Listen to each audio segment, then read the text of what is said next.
Esta manhã de domingo, dia 28, é isso? 28 do mês de maio, final de maio, hein, gente? Mês 6 vem aí, o ano está chegando no meio. Temos o privilégio e a oportunidade de vir nesse lugar e abrirmos a palavra de Deus.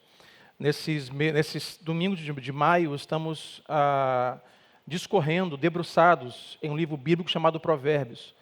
Nossa intenção não é descortinar todo o livro de Provérbios, mas é em 3 ou 4 reflexões no máximo, nós trazermos o como fazer sabiamente aquilo que nós queremos. Como eu tenho dito e falamos isso na primeira reflexão, que Provérbios não é um livro de promessas, é um livro de princípios. São ferramentas para que a nossa vida, de forma sábia, seja melhor. E é fato, a minha experiência de tempo de evangelho e ministério pastoral diz que tem pessoas que temem ao Senhor, que amam a Deus, que são servos do Senhor, salvos, mas não têm a vida muito saudável, muito boa, porque é uma vida onde não há muita aplicação da sabedoria bíblica. Então, aonde não há sabedoria, as coisas ficam sempre mais difíceis. A sabedoria é algo que vai se alcançando com o tempo, maturidade, idade. Mas por que só ser sábio depois dos 60? Dá para ser sábio com 18, com 19, 20 ou um pouco mais. Então, quando lemos Provérbios, buscamos a sabedoria para nos trazer a resposta do como. E falamos domingo retrasado, como criar filhos que nós amamos em uma geração, em um tempo onde criar filhos é tão difícil. E nunca foi tão na contramão da cultura criar filhos conforme a sabedoria da palavra de Deus. Domingo passado falamos como nós temos ótimos casamentos, bons relacionamentos à luz da palavra de Deus. Talvez seja o seu caso aqui, mas minha experiência pastoral de gabinete me diz que há casais que amam o Senhor, que temem o Senhor, que são salvos e vão à igreja, mas têm péssimos casamentos. Então o que houve? A culpa não é de Deus. Nos falta princípios, ferramentas para termos boas relações, boas amizades, bons casamentos. E nesta manhã, a minha tarefa é bem extensa, então peço já a sua paciência comigo, mas te ajudar com questões de dores emocionais. Por isso, para nós, hoje, o tema é como se curar de uma dor emocional. E nós vamos olhar Provérbios e, primeira coisa, nos encontrar.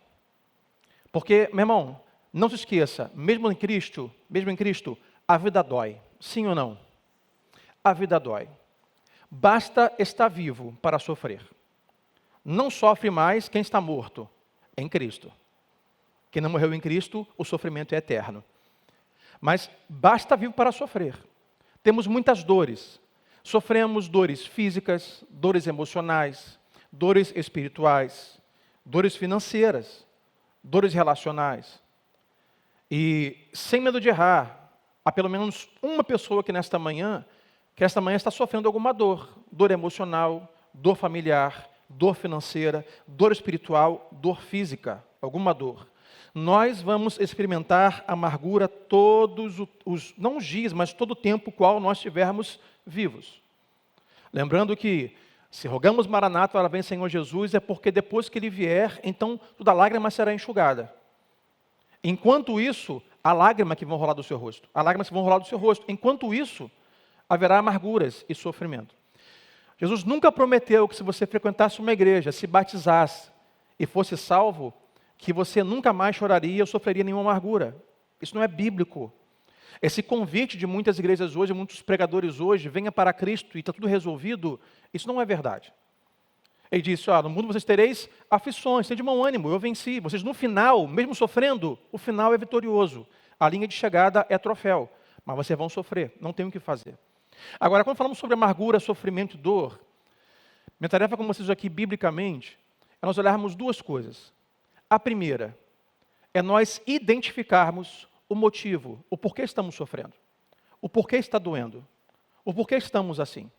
Então, a primeira coisa é interpretar o que aconteceu ou o que está acontecendo. E a segunda coisa é saber como responder. Então, nesta manhã, eu quero conduzir você nesses dois viés. Você hoje que está aqui, quem sabe, está sofrendo de alguma forma financeira, emocional, relacional, espiritual, física. Ou talvez, não é o seu caso agora, mas é o caso do seu filho, é o caso do seu pai, é o caso de alguém que você ama muito. E você não sabe como ajudar. Você não sabe o que fazer. Você não sabe ainda como interpretar e dar uma solução para aquela pessoa. Então hoje o sermão é para você colocar em prática na sua vida, mas talvez você ajudar o sermão e aplicar como solução na vida de alguém que você ama que está sofrendo. Então, número 1 é interpretar. Nosso papel hoje aqui é interpretar o porquê eu estou passando por isso. Porque se você interpretar errado, você não vai encontrar a solução certa. E a segunda coisa, após encontrar o porquê exato, é como responder a isso. E há 3 respostas que podemos dar quando estamos sofrendo. A primeira resposta é uma resposta má. Ou seja, usamos a nossa dor como justificativa para ferir os outros. Mas por que você está falando assim comigo? Por que você está agindo assim? Por que você está fora de controle? Aí respondemos por nossa dor de forma pecaminosa, magoando os outros. Ah, você há de convir que eu não estou bem. Ah, esqueceu o que aconteceu comigo? Então, a culpa não é minha, a culpa é dos meus sentimentos. Olha o que fizeram comigo, por isso estou assim. Então, é uma resposta má. Estamos doloridos, mas respondemos magoando os outros. Uma segunda resposta é uma resposta tola, porque esse é o viés de Provérbios. Lembrando, Provérbios não é sobre lei e graça, não é sobre a salvação, céu e inferno. Provérbio é sobre sabedoria e burrice. Sabedoria e tolice. Não é sobre pecado. Lembrando que nem toda tolice é pecado. Nem toda tolice vai contra Deus. Simplesmente é burrice. Faz mal a você e às pessoas que você ama. Então, a primeira forma de responder é responder de forma má. Justificar a sua dor para ferir pessoas. A segunda forma é uma forma tola. É você fingir que nada aconteceu. É você não tratar essa dor. Você não dar passos atrás para ir tratar disso antes de continuar. Mas pastor, a gente não deve ver de passado. Não temos que ver no passado, mas temos que visitar o passado algumas vezes. Sabe o arco e flecha? Já tirou alguma vez? Creio que não, né? Mas a gente já viu, né? Tem um arco, tem uma flecha. A flecha só vai depois que você faz o quê? Tensiona para trás o elástico. A flecha tem que vir lá para trás para pegar força para ir. Às vezes a resposta tola é você não querer dar passos atrás por um momento para resolver aquilo. Então você vai com o casamento sem resolver aquele conflito. Você vai na ação com os filhos sem resolver aquele conflito como se nada tivesse acontecido. Temos que voltar. Não fazer isso é tolice. E qual seria a terceira forma de responder? Tem a má, tem a tola e tem a sábia. A sábia é buscar em Deus e em pessoas sábias conselhos de sabedoria. Aí, Deus, me sinto assim, Deus, e muitas vezes não sei o motivo. Então, Deus, me ajuda a interpretar o motivo desta minha dor, amargura e sofrimento e problema. E pedir a Deus a palavra, conselhos sábios em oração e leitura bíblica. E também buscar conselhos sábios em pessoas sábias. E falou, você pode me ajudar, pode orar comigo, pode aqui ouvir um pouco a minha questão e me ajudar a interpretar o que eu estou fazendo? Conselhos sábios é a forma sábia de tratar amarguras, dores e sofrimentos. Agora, se é o seu caso hoje, se você está sofrendo alguma dor, alguma amargura emocional, espiritual, familiar, financeira, ou talvez de alguém que você ama, lembrando que nós precisamos de conselhos sábios em Deus para nós curarmos a amargura do nosso coração. E o conselho sábio é ouvir a pessoa ferida. É você levar a Deus a sua dor, e se é de alguém, a sabedoria está em ouvir a pessoa. Em 3 aspectos. Primeiro, o que está acontecendo, por que está acontecendo e como você deve responder. O que acontece, meu filho? O que acontece, esposo? O que acontece, pastor? O que acontece, meu amigo? Ele vai dizer, olha, acontece isso, isso, isso, isso. Então vamos ao porquê. Por que está acontecendo isso? Falaremos sobre isso hoje. E depois como temos que responder? Então precisamos ouvir as pessoas feridas e levá-las a responder de forma correta. A segunda coisa sobre conselhos a pessoas que estão sofrendo é ter a sabedoria de saber qual é a verdade que se aplica àquela pessoa ou àquela situação, porque nem toda a verdade é bem aplicada naquela pessoa ou naquele momento. Toda a palavra de Deus é a verdade, sim ou não? Mas às vezes nós não damos bons conselhos, esmagamos pessoas, porque usamos a verdade bíblica de forma errada, no momento errado, para a pessoa errada. Pastor, tem como a palavra de Deus não ser eficaz em algum momento se for usada de forma errada? Vou dar alguns exemplos. Um exemplo de casa, por exemplo, a Bíblia diz que havia um homem chamado Jó. Esse homem amava a Deus, esse homem oferecia sacrifício a Deus por si mesmo, pela sua família. Mas um dia houve uma conversa, um diálogo no reino espiritual, onde Deus falou para o diabo: viste meu servo Jó? Homem bom, homem fiel. O diabo diz: assim é mora, até eu, né? Tudo que ele quer o Senhor dá. Ele tem dinheiro, tem empresa, tem família, tem filho bonito, tem mulher maneira, tudo dele é bom. Assim é fácil. Agora, disse o diabo para Deus: experimenta tirar as coisas dele para você ver se não vai negar você. Você não vai apostatar da fé. Você não vai maldizer o seu nome. Aí Deus diz: então tá bom, faça isso. Não toca na sua vida. Até na saúde pode tocar, mas só até aí você pode ir. Há parênteses. Esse texto já nos diz, mais uma vez, e comprova que o diabo é apenas ministro de Deus. O diabo é servo de Deus. O diabo não é inimigo de Deus. Deus não tem inimigos à altura. Como costumo dizer, numa categoria, como fosse o UFC, Deus não tem adversários. O diabo só faz o que Deus permite que faça. Só vai até onde Deus diz que ele pode ir. Fecha parênteses. Então o diabo faz o quê? Toca em Jó. Mata algum dos seus filhos. Taca fogo e derruba a sua empresa. E toca na sua saúde. Jó está sofrendo, sim ou não? Amargura física, amargura relacional, porque a mulher agora endoidou. Está sofrendo de forma emocional, talvez muito confuso, porque ele não sabe o motivo, ele não sabe interpretar. O que está acontecendo? Eu ofereço sacrifícios a Deus, eu amo o Senhor, eu sou fiel, eu dizimo, eu vou às reuniões da igreja e não consigo interpretar. Aí, algumas pessoas ao seu redor o ajudam a interpretar o porquê com verdades bíblicas, mas de forma errada. Primeiro, a sua esposa. Ela vai dizer assim: sabe uma coisa, meu filho? Isso é Deus te castigando. Olha, Deus não te ama mais. Se eu fosse você, eu negava esse seu Deus aí. Porque não vale a pena seguir e servir um Deus que faz isso com você. Então, qual é a interpretação da esposa de Jó? Deus é o culpado. Deus está punindo. Interpretação correta ou errada? Errada. Não era isso. Depois vê seus amigos, que não sabem da história, e vem dar conselhos a Jó. Olha conselhos de amigos tolos. Jó, rapaz, isso não é comum. Jó, a gente é íntimo, cara. Pode abrir o jogo. Abre comigo. O que você está fazendo de errado? Qual pecado você cometeu? Adultério? Roubou dinheiro? Fala comigo. Aí Jó, cara, não sei o que você está falando.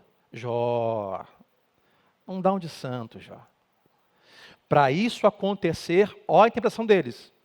Para isso acontecer, você está em pecado. Aí Jó disse: cara, não é esse o caso. Conselhos tolos que usam verdades bíblicas, porém, para pessoas e ocasiões erradas. A amargura e a dor de Jó não era a culpa de Deus, não era a culpa sua do seu pecado, era simplesmente o diabo fazendo e agindo. Então, perguntar o que está acontecendo, interpretar com sabedoria por que está acontecendo, para poder responder. Até porque se nós não damos a resposta certa, nós pioramos aquela dor. Vou te dar um exemplo. Se você tem um problema de saúde, vou dar um exemplo, por exemplo, do meu cotovelo, que até hoje não está bom. Então, eu fui fisioterapeuta, eu fui a médico, fui a ortopedista. Então, o que eu procuro? A solução certa, a interpretação correta. Alguns poderiam dizer: não, isso aí é por causa do frio. Bota um casaco que a dor passa. Alguns diriam: não, isso aí é um problema ósseo. Toma cálcio. Alguns diriam que for o caso, com uma ressonância, alguma coisa assim: olha, você tem um problema no tendão aqui, é fisioterapia. Injeção, não tem jeito. Então, se eu não tiver a interpretação correta do meu problema, eu não vou diagnosticar com o medicamento correto. E o medicamento errado não sara. Possivelmente até piora. Estou com uma dor aqui, não sei se é gases, não sei se é estômago, ou se eu estou com uma arritmia cardíaca e estou infartando. Quem sentiu assim uma vez, está com medo de estar infartando? Levante a mão. Era só gases ou muito refrigerante. Eu falava, Adriana, né? Eu tenho medo danado de morrer. A gente tem, né? Acho que a Adriana, tô com uma dor aqui no peito, Adriana. Adriana, me ajuda aqui, Adriana. Homem assim, né? Parece que tá parindo. Adriana. Que foi, meu filho? Adriana, tá doendo aqui. Adriana, não sei o que eu faço. Mas o que foi? Não sei, Adriana, eu estou infartando. Aí você descobre que era gases. Ou faz uma biópsia, a dor não passa. Faz uma biópsia e de repente está com problema de refluxo. Ou pode ser realmente estar infartando é o coração. Então, se eu estou infartando e tomo remédio para o estômago, eu morro.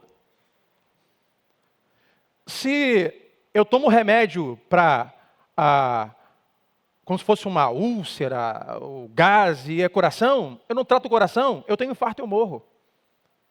Então, quando vamos aconselhar pessoas, ou sermos aconselhados, nós temos que saber que, embora a Bíblia toda é verdade, precisamos interpretar o porquê correto para usar o medicamento correto. Para algumas pessoas é uma oração, para outras é uma correção.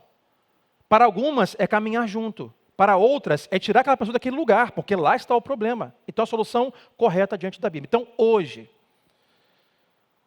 tenha paciência comigo, eu vou correr o máximo que eu puder aqui. Porque hoje não 3, não 4, não 5, não 6, não 7, mais 8. Em oração, em estudo, tentei fazer o máximo para atingir todos no auditório nesta manhã.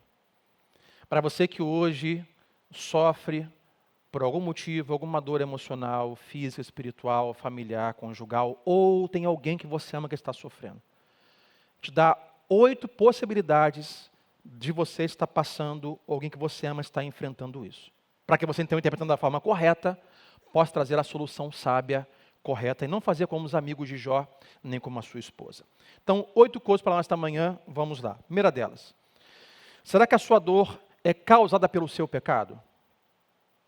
Os amigos de Jó dizem assim, Jó, com certeza, você fez alguma coisa pecaminosa contra Deus. Lembrando que, meus irmãos, todo pecado não é só sobre alguém. Todo pecado não é contra alguém apenas, é contra Deus. Talvez haja nessa manhã alguém no auditório que ainda vive uma vida pecaminosa, não entregou o seu caminho ao Senhor. Ou embora tenha feito de forma externa, ainda não mudou a sua conduta. Lembrando Davi quando foi confrontado pelo profeta, que ele tinha adulterado com a mulher de Urias, a Betseba. Então, quando ele foi confrontado, ele escreveu um salmo. E no salmo ele diz assim, Senhor, contra ti eu pequei. Somente contra ti pequei, Senhor. Quando eu peco contra a minha esposa, estou pecando contra Deus. Somos os meus filhos sobre isso. Quando você faz alguma coisa errada, você peca contra alguém, você está pecando contra Deus. Então, há pessoas que estão sofrendo por conta como consequência dos seus pecados. Vamos à Bíblia, Provérbios 20, versículo 9, vai dizer assim, quem poderá dizer, purifiquei o coração, sou do meu pecado? É como que fosse uma pergunta retórica. Ninguém. Nós somos pecadores, sim ou não? Sim. Mas muitas vezes estamos sofrendo porque nós continuamos a praticar uma vida pecaminosa. Nós queremos manter um caso extraconjugal. Você que é um da igreja sabe que eu falo mesmo, eu não poupo palavras aqui. Você que está em Cristo, mas quer manter um caso extraconjugal, quer manter uma conduta errônea, equivocada no trabalho em relação à profissão, o dinheiro, roubando do patrão alguma coisa, tempo, valores, ou não sei. E muitas vezes estamos sofrendo porque como consequência do pecado. Todos nós caímos. Todos nós pecamos. Eu peco diariamente. Peco diariamente. A questão é se eu vou ignorar isso e vou continuar na minha prática de pecado ou se eu vou levá-los ao Senhor. Se eu vou pedir perdão a Deus pelos meus pecados. A sabedoria está em nós buscarmos padrões de vida bíblicos. Tolice é também aquele que, conhecendo a palavra, a rejeita e vive por si só. Não, eu vou fazer assim, eu acho assim melhor. Eu acho mais prazeroso viver assim. E como meu saudoso pai dizia, pecado é bom demais, porque se fosse ruim, ninguém praticava. E o pecado nos atrai, há prazer em ter duas relações, relações extraconjugal, há prazer em usar um dinheiro de forma ilícita, ou que não é meu, não tinha esse dinheiro, agora tenho, oportunidade que surgiu, não vou perder. O pecado é bom, gente. A nossa carne ama o pecado. Nossa natureza caída ama o pecado. Mas Paulo vai dizer, há uma guerra interior contra a nossa alma e nosso espírito, porque a carne quer o que o espírito não quer, o espírito quer o que a carne não quer, e muitas vezes eu quero fazer isso, não consigo, o que eu não quero eu acabo fazendo. O pecado é suscetível a todos nós, mesmo salvos em Cristo. A questão é o que nós faremos com ele. Se nós vamos buscar comportamentos sábios pela palavra de Deus, ou se vamos dar de ombros e viver uma vida pecaminosa. Há muitas pessoas que hoje estão sofrendo como consequência dos seus pecados. Olha o Provérbios, vai dizer, Provérbios 19, versículo 3. É a insensatez do homem que arruína a sua vida. Mas ele continua. Mas o seu coração se ira contra o Senhor. Há pessoas com o coração irado contra o Senhor, que não se arrependem, que não confessam o seu pecado. Às vezes nós até estamos com raiva de Deus e por isso justificamos nosso pecado. Ora, eu tentei, fiz minha parte. Eu orei, fui à igreja, falei com o pastor Sandro, fui no Gabriel, fiz o aconselhamento. Mas olha, as coisas não funcionaram. Quer saber uma coisa? Vou fazer do meu jeito. É isso mesmo, vou manter vou manter esse pecado, vou manter essa vida aqui, porque Deus não fez, então vai do meu jeito. Salomão vai dizer que o nosso coração se endurece, nós nos iramos contra Deus e por isso temos atitudes insensatas. Ou seja, enquanto não houver no seu coração o querer mudar, o como não adianta. Entendeu? Esta manhã eu te dou o como fazer sabiamente. Mas enquanto você não quiser, o como não vale de nada. Se você não quiser emagrecer, o como não vale de nada. Se você não quer ter saúde, a informação você tem. Porque todo mundo aqui segue alguma nutricionista no Instagram. Todo mundo segue, não me diga que não, todo mundo segue. O saber não é o suficiente. Enquanto não houver o querer, o como não faz sentido. Eu sei como, biblicamente, ser salvo, sei como ter uma vida sábia, sei como ter bom casamento, falei no ano passado sobre isso, o como eu sei, mas se não houver o querer, se não houver arrependimento, nada vai acontecer. Provérbios 14, 16, vai dizer, o sábio é cauteloso e evita o mal, ou seja, ele é mau, ele vai pecar, mas ele evita. Mas o tolo é impetuoso, é responsável, vive uma vida de agressão contra Deus, de pecado contra Deus, e é isso a vida que segue. E se pergunta, por que as coisas não funcionam para mim? Por que meu casamento não anda? Por que minha relação com os meus filhos, com a minha esposa, comigo mesmo, com Deus não está saudável? Enquanto você insistir nesse seu pecado, você vai sofrer dores emocionais, espirituais, físicas e conjugais. Qual a solução, pastor? Se a interpretação correta para mim foi o meu pecado, qual a solução? A solução é arrependimento. Esta manhã se arrependa, se volte a Deus e peça perdão. O que é arrependimento? Arrependimento é você se afastar do mal. O provérbio vai dizer, sabedoria e homem sábio é aquele que é cauteloso e evita o mal. Como eu evito o mal? Mudando 3 coisas em mim. A minha cabeça, o meu coração e as minhas mãos. Como eu penso, o que eu sinto e o que eu faço. Arrependimento é, como eu pensava, não penso mais. Como eu sentia, não sinto mais. O que eu fazia, eu não faço mais. Cabeça, coração e mãos. Arrependimento é isso. Arrependimento não são palavras apenas exteriorizadas ou ditas. Tá bom, eu me arrependo, foi mal aí, desculpa aí. Isso não é arrependimento. Arrependimento é mudar a forma de pensar sobre si, sobre Deus, sobre o outro, sobre o mundo. É mudar a forma de sentir e mudar a forma de agir. Isso é se arrepender. Se Deus seu coração ministrar hoje, dizer assim, o seu caso, porque você vive sua vida assim, é quando do seu pecado, se arrependa, então hoje se volte a Deus. Número 2, será que não foi você que pecou, mas será que alguém pecou contra você? E por isso está ferido? Talvez a sua mágoa, a sua dor, sofrimento e vida não saudável é por uma coisa que alguém fez a você e você até hoje está preso nisso. Enquanto você não puxar o elástico do arco e flecha e revisitar esse momento e resolver, a vida não vai andar. Quem te feriu ainda está preso no seu coração. A mágoa ainda está lá. Como eu sempre digo, quem nos fere vive de boa. Quem não fica de boa é a gente. Enquanto nós não perdoarmos. Provérbios 14, 10 vai dizer assim, cada coração conhece sua própria amargura e não há quem possa partilhar sua alegria. Aquelas pessoas que foram feridas, elas vivem um tormento se movendo em um coração, porque o seu coração está amargo. E a falta de perdão rouba a alegria do dia a dia. Ou seja, para essa pessoa todo dia é segunda, como eu digo. Lembra do sextor, sábado? Todo dia para alguém que não perdoa, que curte essa amargura, é segunda-feira. O coração é amargo, não há ninguém que possa partilhar alegria com ela, porque ela não consegue viver alegre, porque foi ferida e não conseguiu perdoar. E além de não perdoar, Provérbios 23:17, diz que essa pessoa é tentada a se vingar. Não inveje os pecadores em seu coração, diz Salomão. Melhor será você temer ao Senhor do que invejar quem te feriu. Ou seja, entre linhas, Salomão está dizendo, nós que temos o coração amargo porque fomos feridos, nós seremos tentados a atribuir o mal com o mal, a maldizermos, a nos vingarmos, chamarmos isso de autojustiça, vingança, justiça própria. Enquanto você curtir a amargura do que fizeram com você, a sua vida não será saudável. Provérbios 24:17 vai dizer assim, não se alegre quando o seu inimigo cair. Eu diria, não se alegre quando aquele que te feriu cair. E nem exulte o seu coração quando quem te feriu tropeçar.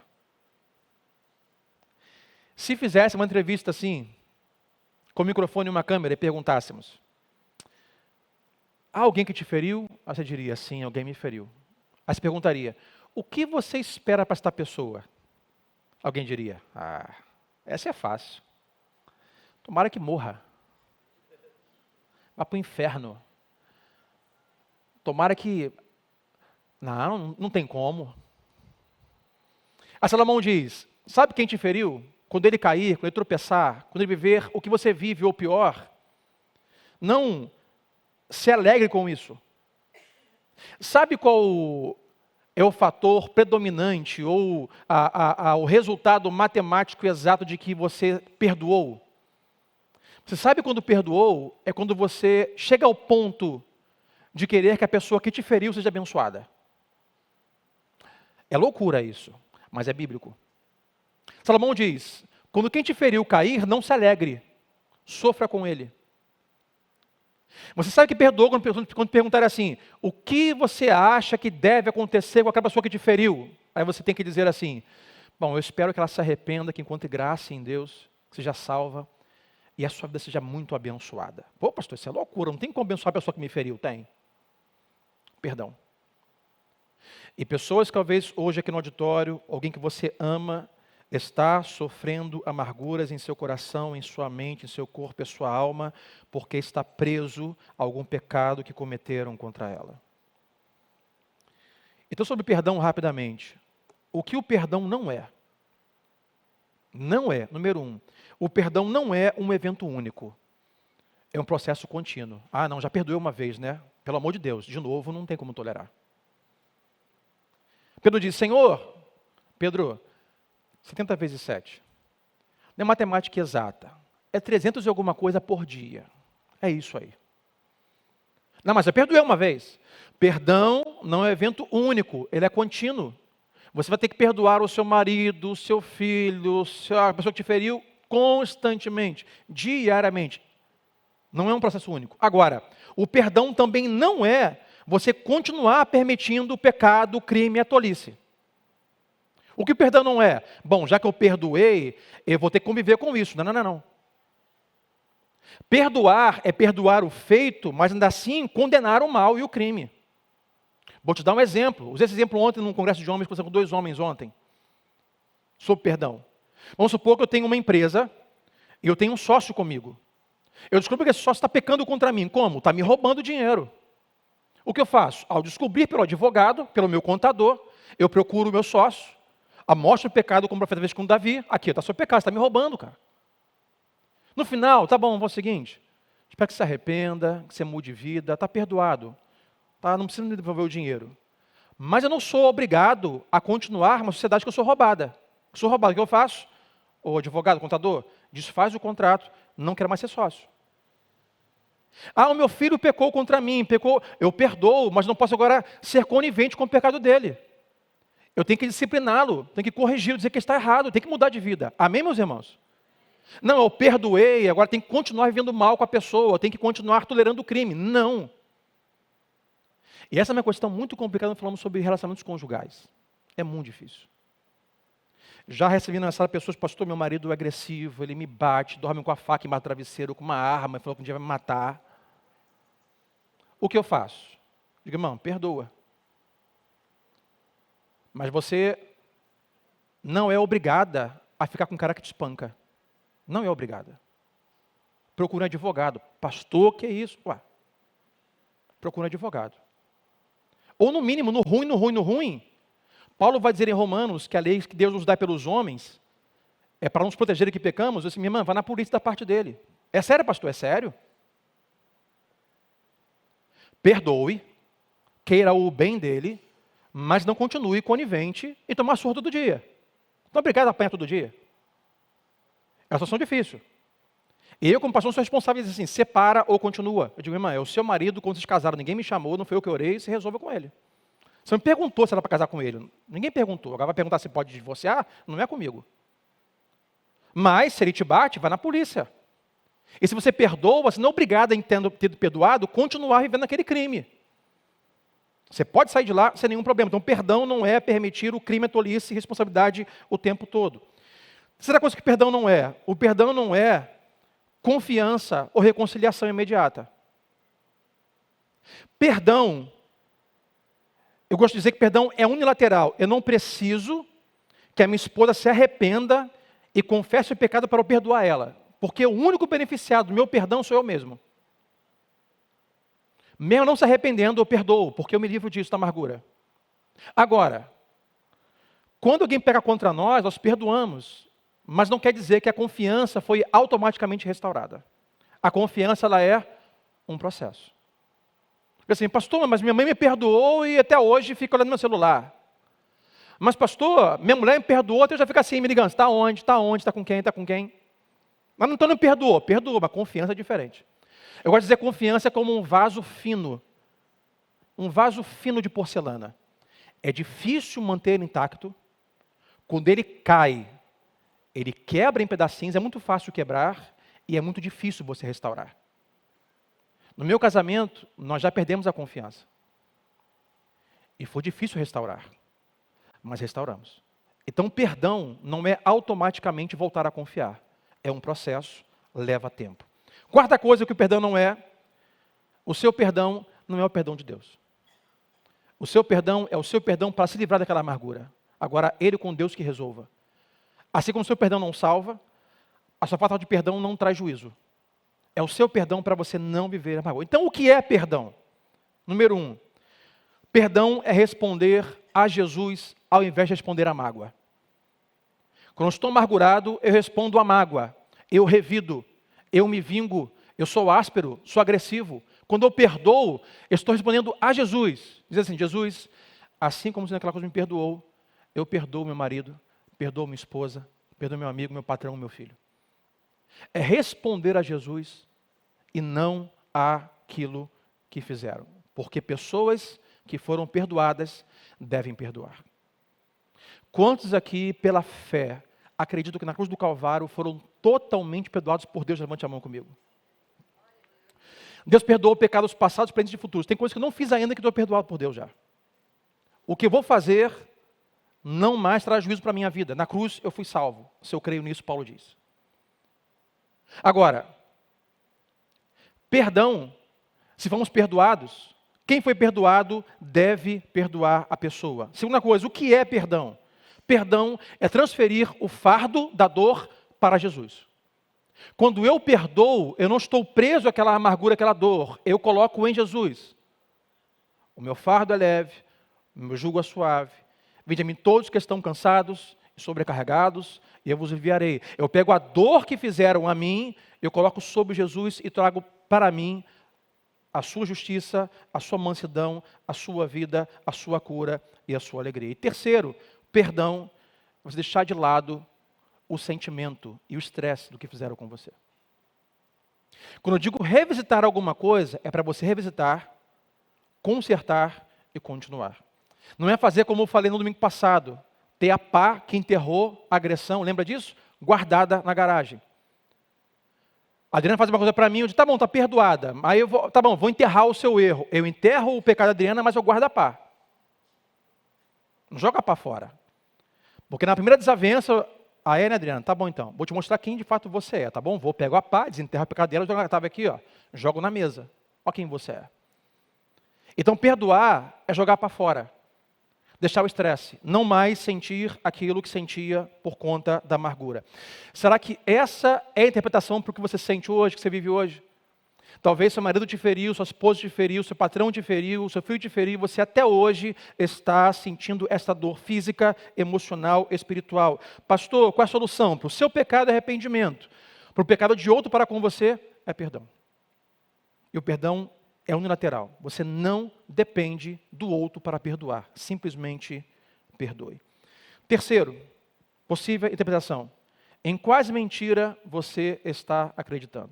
Em quais mentiras você está acreditando? Pessoas estão sofrendo porque continuam acreditando em mentiras. Provérbios 14, 25. A testemunha que fala a verdade salva vidas, mas a testemunha falsa é enganosa.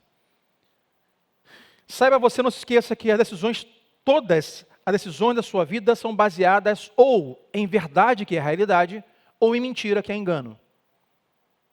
Quem não procura a verdade e age e sente baseado em coisas irreais, enganosas e mentirosas, sofre.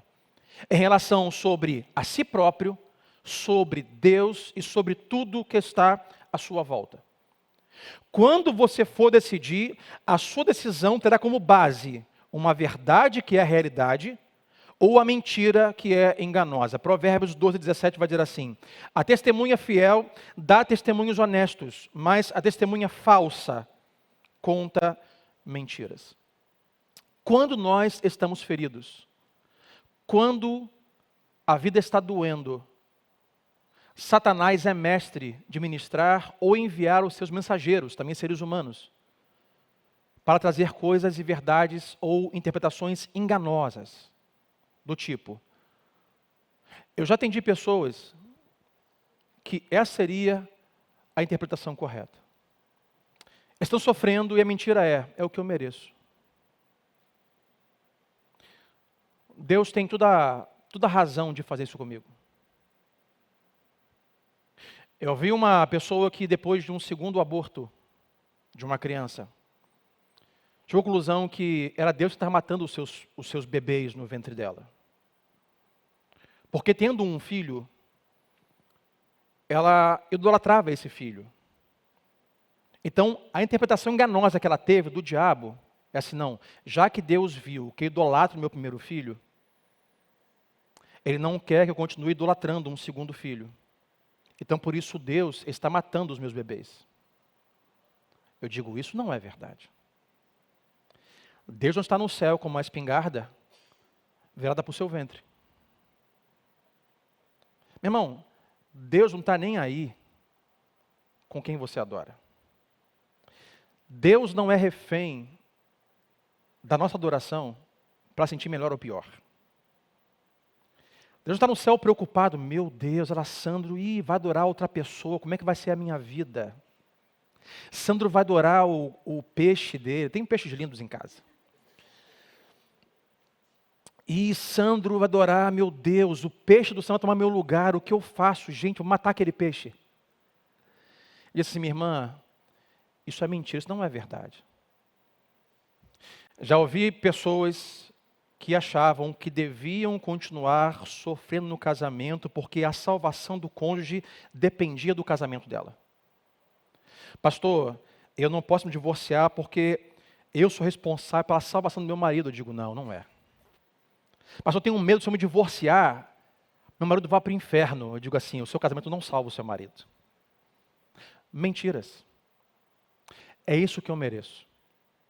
Você que pensava que é uma coisa, eu não mereço ser feliz. Já pensou assim? Você que pensa assim? Eu não mereço um melhor trabalho, eu não mereço um casamento melhor. É isso que eu mereço. Mentiras. Tem pessoas que estão sofrendo porque ainda estão ouvindo mentiras. Então, por isso, escolha sabiamente quem você vai ouvir e com quem você vai aprender. E vou dizer mais, a voz mais alta da sua vida, ou na sua vida, não é a voz de Deus, é a sua voz. É o que você fala para si. Então, se eu pego o que Deus disse, creio nisso, a minha voz fala a mim mesmo, é esse quem eu sou. É nisso que eu creio. É isso que Ele fez por mim na cruz. É isso que eu mereço. Se você ouve pessoas erradas, engano, mentira, você compra aquela ideia, você prega para si mesmo. Mentiras e enganos. Quarto, será que a sua dor, o motivo, a interpretação correta é escolhas tolas que tornaram a sua vida mais difícil? Para algumas pessoas, é uma vida de pecado. Para outras, é apenas tolice. São pessoas que agem de forma tola. Por isso, a vida fica difícil. Olha Provérbios 14:14. Os infiéis receberão a retribuição de sua conduta, mas o homem bom será recompensado. Haja de bondade e sabedoria, coisas boas acontecerão. Seja infiel, seja tolo, coisas ruins acontecerão. Tem pessoas que constantemente correm para decisões e ações tolas. Por exemplo, um dia já botaram o dinheiro numa coisa, só tiveram prejuízo. Eu aprendi, nunca mais eu faço isso. Mentira. Daqui a pouco ele vai, coloca lá de novo o dinheiro. É pecado? Não, é só burrice mesmo. Aí vive problema financeiro. Ele já entendeu que quando fala desse jeito, nesse horário, nesse dia com a mulher, não funciona. Ele aprendeu, mas o que ele faz? Será que isso é uma regra? Será que... Ele vai fazer de novo. Tolice é você voltar a fazer coisas que você sabe que não funcionam. E por isso, a vida está difícil. Usa o dinheiro errado, usa a saúde errada, usa o tempo errado. Nada disso é pecado, só é burrice. Aí a vida fica arrastada e fica difícil. Olha em Provérbios 23 o que vai dizer. Compre a verdade e não abra mão dela, nem tampouco de quê? Da sabedoria, da disciplina e do discernimento. Provérbios são princípios, são sementes. O que você semeia, você colhe. E como eu gosto de dizer, e tenho atualizado esse pensamento, você não só colhe o que semeou, você também só colhe aonde semeou. Não tem como eu plantar naquele terreno e colher nesse. Então, muitas pessoas precisam de sabedoria, discernimento. Aí fala assim, pastor, o meu problema é que eu não sou disciplinado. Mentira. Todo mundo é disciplinado. O problema é que somos disciplinados para as coisas erradas. Por exemplo, se alguém tem o hábito de fumar, é fumante. Pode ser 5 da manhã. Acabou o maço de cigarro, sabe o que ele faz? Ele não dorme. Ele vai na padaria comprar um maço de cigarro. Se acabar o cigarro 00:30, ele não descansa. Sabe o que ele faz? Vai lá fora de novo e comprar outro maço de cigarro. O rapaz é disciplinado no fumo. Fumante é disciplinado. Todo mundo disciplinado. A pessoa chega em casa, constantemente, disciplinadamente, ela trata mal o cônjuge. É disciplina. Todo dia, na mesma hora, trata mal o cônjuge. É disciplinado. Toda disciplina traz consigo uma recompensa. Se você é disciplinado em comer sonhos, pão doce, sorvetes, quindim, meu Deus do céu, manjar, pudim. Se você é disciplinado nesse hábito alimentar, a recompensa será uma diabetes. Toda disciplina tem uma recompensa. Se você disciplinadamente maltrata o seu cônjuge, a recompensa é um divórcio ou um chifre. Se você disciplinadamente maltrata os seus filhos, a recompensa é separação, relacionamento quebrado. Toda disciplina tem uma recompensa. Pastor, eu não sou disciplinado. Você é disciplinado para a coisa errada. Todo mundo é disciplinado. Tem que fazer é jogar a disciplina no lugar correto. Porque, irmãos, muitas pessoas dizem assim, meu problema é que falta dinheiro. Não, falta sabedoria. Me falta uma esposa melhor. Não, falta sabedoria. Me falta um marido melhor. Falta sabedoria. De que adiantaria você falir, ficar sem dinheiro e receber da Mega Sena 1 milhão sem disciplina e sem sabedoria? Daqui a um mês está pobre de novo. Vou te dar uma história, um exemplo. Vamos supor que um homem me procura assim, pastor, me ajuda aí, porque ó, só essa semana, esse mês, meu carro bateu o motor, quebrou, parou de funcionar. Minha mulher falou que vai embora, meu patrão me mandou embora. O caos, né? Então, pastor, estou precisando de mais, estou precisando de dinheiro, estou precisando de um carro novo, estou precisando de um casamento novo. Aí eu perguntaria, lembra do por quê? Por que o seu carro quebrou? Será que não deu sinal nenhum? Ah, não, está mais ou menos uns 3 meses, está a luz do painel da ignição acesa. Ah, tá. Você não fez nada? Não fez nada. Ah, por que a sua mulher quer te largar? Você trata mal ela? Ah, a gente não está muito bem, já tem uns meses já, mas a gente não resolveu nada. E no seu trabalho, como é que você faz? Você é disciplinado, chega no horário e fala, não, tem um tempinho lá que eu realmente saio fora da hora, saio mais cedo, chego atrasado e tal. Então, pastor, eu preciso de um emprego novo, uma mulher nova e um carro novo. Não, você precisa de sabedoria. O provérbio diz, disciplina e sabedoria. Talvez a interpretação da sua dor nesta manhã é a falta de sabedoria para viver a vida. E uma vida com decisões tolas fica muito mais difícil. Por isso está sem dinheiro, por isso o casamento está ruim, por isso a saúde está ruim. Pastor, o que eu faço? Pecado, se arrependa. Te feriram, perdoe. Decisões tolas, busque sabedoria. Mude de mão. Mude o que vai fazer. Aí está aí hoje sofrendo por conta de tolice. Quinto, será que sofrimento, motivo de depressão é porque você foi quebrado pela vida? Lembrando que a vida dói. A vida não funciona sempre. Lembra de Jó? Não estou bem, mas não é o seu pecado. Ninguém te feriu. Não foram decisões tolas. Simplesmente a vida nem sempre funciona. Você acabou de casar, recém-casado. Quem sabe a sua esposa, seu marido, de pouco tempo de casado, descobre que está com câncer. Qual o motivo disso? Alguém pode me dizer? Foi meu pecado? Foi uma escolha ruim? É a vida. A vida quebra. Você tem um filho, descobre que o filho tem um problema. De quem foi? Lembra daquele cego? Jesus disse, esse rapaz está cego. Quem pecou? Ele ou seus pais? Ele disse, ninguém pecou. É a vida. A vida nem sempre funciona. Isso nos faz ocuparmos um lugar de entender que nem sempre temos que ficar loucos do porquê. Ah, meus pais, que meu pecado que aconteceu, é o diabo. Não, é só a vida mesmo. A vida nem sempre funciona. Provérbios 15, 13 vai dizer assim: a alegria do coração transparece no rosto, mas o coração angustiado oprime o espírito. Pessoas que foram quebradas pela vida. A empresa faliu, veio a Covid-19, faliu os negócios, perdeu dinheiro no banco, e a esposa ficou doente, um filho acometido de uma enfermidade, um acidente de carro, não sei. Provérbios 17, 22. O coração bem disposto é remédio eficiente, mas o espírito oprimido resseca os ossos. Estamos tristes, um coração não disposto, oprimido, porque a vida não tem sido boa para conosco. A questão é como você vai responder. Porque às vezes não conseguimos discernir muito bem se aquela pessoa é uma pessoa má, e por isso age assim, ou simplesmente porque os seus ossos estão secos, sua alegria foi embora por conta das coisas da vida. Tem vezes alguém que você ama, está amargo, sofrendo, fora de controle, talvez é só porque a vida nesse momento não está funcionando para ele. Pode ser o seu caso.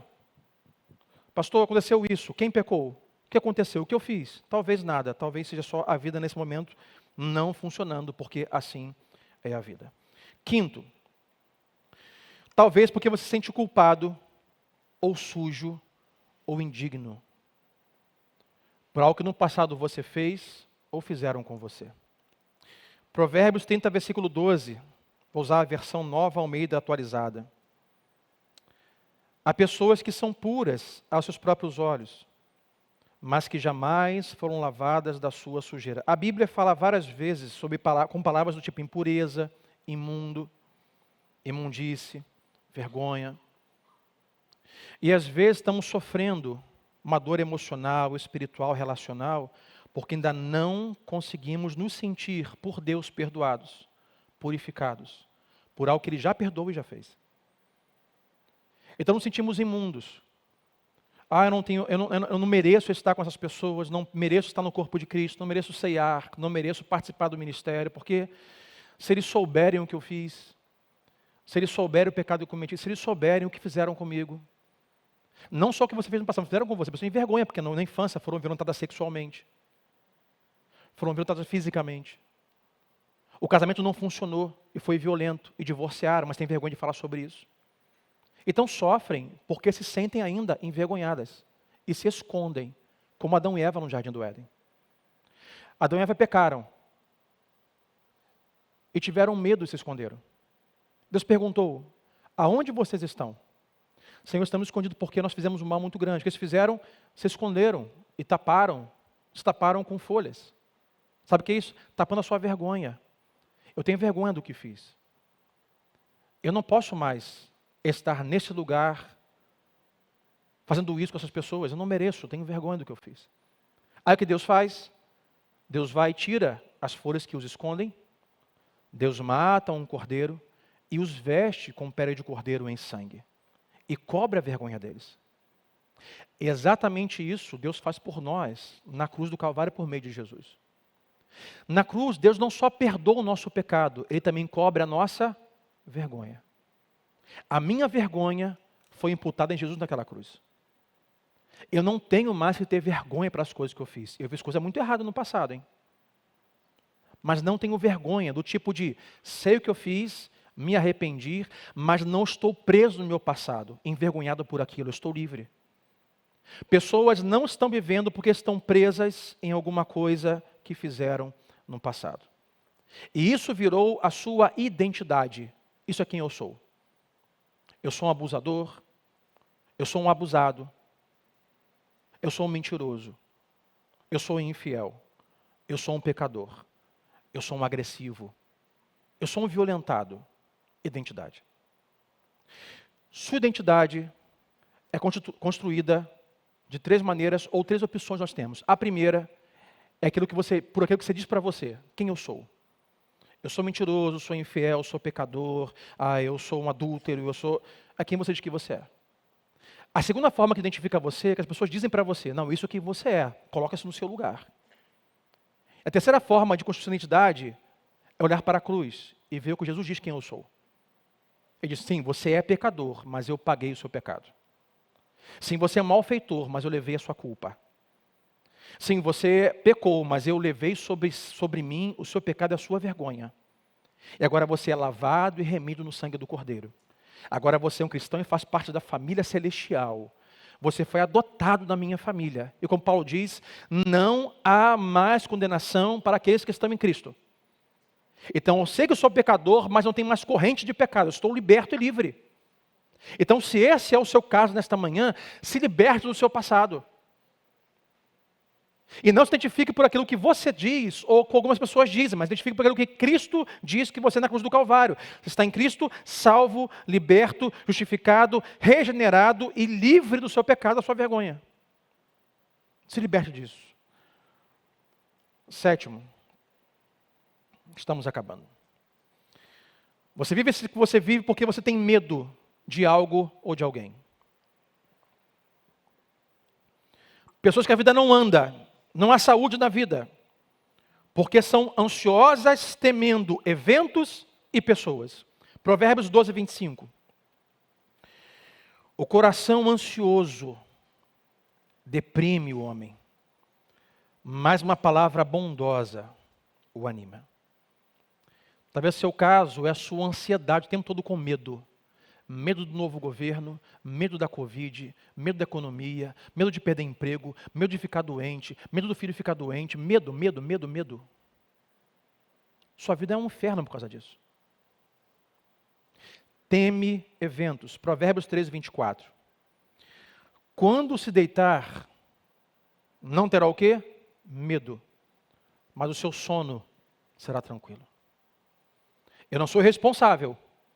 Fico algumas vezes preocupado com situações do amanhã. Mas não tenho medo disso, porque a minha vida está nas mãos do Senhor. A minha vida não está nas mãos do governo, da economia, da minha esposa. A minha vida está nas mãos do Senhor. A sua vida não está nas minhas mãos. Não está na mão do seu cônjuge, do governo, está nas mãos do Senhor. Posso ouvir amém nesta manhã? Pessoas que estão sofrendo dores emocionais, psicológicas, espirituais, relacionais, por medo. O tempo todo estão ansiosas, temendo eventos e temendo pessoas. O temor do amanhã rouba a alegria do hoje. Pessoas que hoje estão ansiosas com medo de coisas que são hipotéticas. Eu falei isso aqui.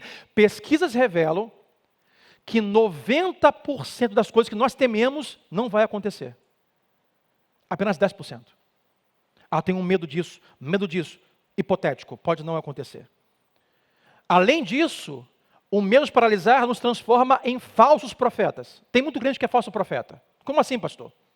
Falsa profecia é olhar um futuro onde Deus não está nele. E não, semana que vem vai ter reunião na empresa, e semana que vem tem uma consulta médica, meu Deus do céu, não sei como é que vai ser, estou com medo danado. É um futuro sem Deus. Você não é um futuro onde Deus não está presente nem no controle. Isso é falsa profecia. E fomos paralisados. E muitas vezes o medo é forte ou mais forte para pessoas que já tiveram um trauma ou pessoas controladoras. Não levante a mão. Pessoas controladoras estão sempre ansiosas com medo, sabe? Porque quando alguma coisa foge do seu controle, ele sabe que ele não pode controlar aquilo e fica doido. Não descansa, não confia. E por isso sofre dores emocionais, psicológicas, físicas e emocionais. Mas tem coisa pior, Provérbios 29, 25. Quem teme o homem cai em armadilhas, mas quem confia no Senhor está seguro. Há pessoas que estão sofrendo não só porque temem eventos futuros, mas porque temem pessoas. Então, todas as suas ações e reações é baseado em como o outro vai reagir. Não posso fazer isso, porque se eu fizer isso, aquela pessoa vai reagir assim, então não vou fazer. A sua vida não tem como base a palavra de Deus, sabedoria, mas a sua vida tem como base o outro. Ou seja, o que o outro pensa, como o outro age, é mais estimado, é mais importante do que a palavra de Deus diz. Não, a Bíblia diz que eu deveria fazer isso, mas não vou fazer não, porque eu conheço meu pai, conheço minha mãe, conheço meu patrão, isso não vai ser bom para ele, então vou me omitir. Então você vive com medo de pessoas. Medo dos pais, medo do patrão, medo do trabalho, medo dos amigos. Por isso, a sua vida está amargurada e sofrida. Medo da opinião das pessoas. Reservando falar a verdade com a interpretação correta. Bom, a Bíblia é verdade, mas qual é o caso dessa pessoa para poder levar uma verdade coerente para a vida dela? Reservando isso, não tenha medo de falar a sua opinião. Eu penso assim, cara, beleza, mas eu não concordo com você, eu não penso assim. Não vai gostar. Sabe o que eu aprendi? Eu não sou responsável pela reação das pessoas. O que você vai fazer com o que eu disse não é meu problema, é seu problema. O seu coração é sua responsabilidade. Se eu disser para alguém aqui, se tiver que dizer assim, você está errado, eu vou dizer. Se você vai se arrepender ou vai dar um tapa na mesa e levantar e ir embora, não é minha responsabilidade, é sua responsabilidade. Tem nada a ver com isso. Provérbios diz que quando nós tememos homens, estamos ansiosos por eventos futuros, a nossa vida não funciona. Por último, para terminarmos. Será que você endureceu o seu coração?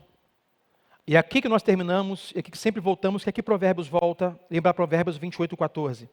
Como é feliz o homem constante no temor do Senhor, mas quem endurece o coração cairá em desgraça. Esta manhã, talvez, Deus fala ao seu coração que a amargura e a dor que você vive, sim, é por conta de uma vida pecaminosa. O que você fará? Se arrependerá ou endurecerá o seu coração?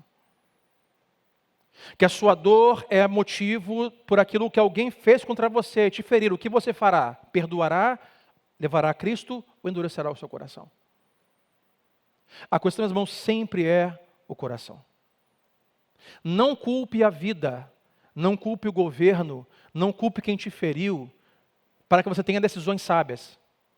Digo como foi domingo passado e falo de novo, o seu coração é a sua responsabilidade. Vivemos em um mundo vitimizado. Pessoas, todo mundo é vítima. A culpa não é minha, a culpa é dos meus pais. A culpa é do governo. A culpa é do pastor. A culpa é da igreja. A culpa é daquele irmão. A culpa é do líder. Nós nunca temos culpa. É tolice dizer isso. A vida não define o que você fará com o seu coração. Como eu disse no domingo passado, é por isso que tem duas pessoas que passam pelas mesmas coisas e reagem diferente. Talvez duas pessoas passaram o mesmo trauma. Uma ficará amarga e a outra ficará empática por aqueles que passaram o mesmo trauma. Como diz aquelas frases? O mesmo sol que derrete o gelo endurece o barro. É o mesmo sol. Tem uma outra parecida que diz: a mesma água quente que amolece uma cenoura endurece um ovo. É a mesma água, mas são dois objetos diferentes. O mesmo sol que endurece um barro amolece ou derrete um gelo. Esta água quente são as amarguras, são as dores e os sofrimentos. O que você fará nesta água quente do sofrimento? Amolecerá como uma cenoura ou endurecerá o coração como ovo? O que você fará com o seu coração? O coração duro leva um estilo de vida não relacional com Deus, nem com as pessoas que amam. Pessoas ao seu redor estão sofrendo. Isso não vai cessar enquanto você endurecer o seu coração. Não se arrepender do seu pecado, não perdoar quem te feriu, continuar tendo atitudes tolas, continuar brigando com a vida que às vezes quebra, é amolecer o coração e dizer: Deus, eu não vou ter medo do amanhã, vou confiar em Ti, Deus, eu vou colocar minha vida nas Tuas mãos, Deus, livra-me hoje da dor, do sofrimento, e eu não sei qual é o diagnóstico para você hoje. Como eu disse, a intenção hoje aqui, um pouco extensa, com oito exemplos de interpretação, é atingir você nesta manhã. Talvez o seu caso não seja pecaminoso, seja apenas tolice. Talvez não tolice, mas apenas porque você foi ferido por alguém e até hoje não conseguiu perdoar. Talvez porque você não consegue entender porque a vida vai tão difícil, entender que a vida é assim, a vida quebra. Talvez porque você conseguiu discernir e entender que você continua vivendo a sua vida à margem em favor de eventos, ansiedade ou medo de pessoas. Qual é a interpretação para a sua dor, sofrimento e amargura hoje? Seja ela qual for, hoje amoleça o coração e leve-a em oração a Deus. Vamos orar.